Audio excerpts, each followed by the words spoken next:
খেজুরের রস খেতে চলে আসলাম রাজশাহী বিভাগের ঐতিহ্যবাহী স্থান তারাস থানাতে। তো আমরা আসছি এখন খেজুর গাছের রস পাড়তে।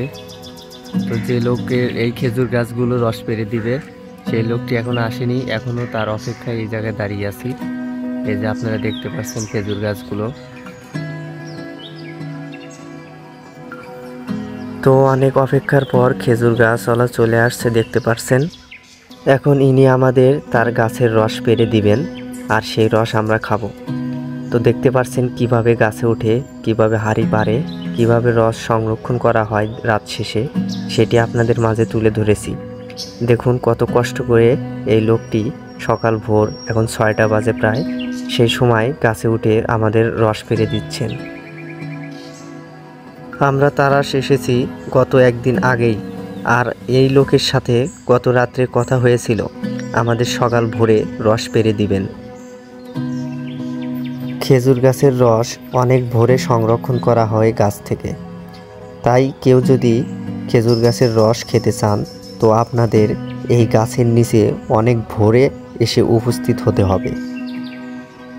খেজুর গাছ থেকে রসের হাঁড়ি পাড়া অনেকটা কষ্টসাধ্যের ব্যাপার, তা আপনারা ভিডিওতেই দেখতে পারছেন কত কষ্ট করে গাছে উঠে রসের হাঁড়ি পাড়তে হয়। আর এনারা প্রত্যেক দিন সকালে এই কাজটি করে থাকেন।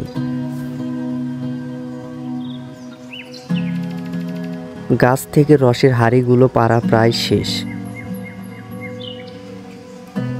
ছোট ভাইয়ের বাসা থেকে আমাদের সাথে একটা হাঁড়ি নিয়ে আসছি, এখন আমরা এই হাঁড়িটা ভর্তি করে রস নেব। তো আমরা দীর্ঘ 2 ঘন্টা অপেক্ষার পর অবশেষে রস হাতে পেলাম।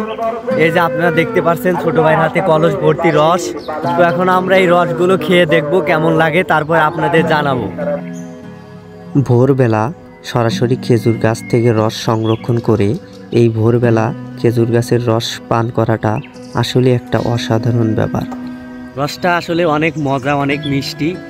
আর এই সকালবেলা এই মনোরম পরিবেশে রস খেতে অনেক ভালো লাগছে। এটা আসলে বলে বোঝানো যাবে না কেমন ফিলিংস, একটা অন্যরকম ফিলিংস।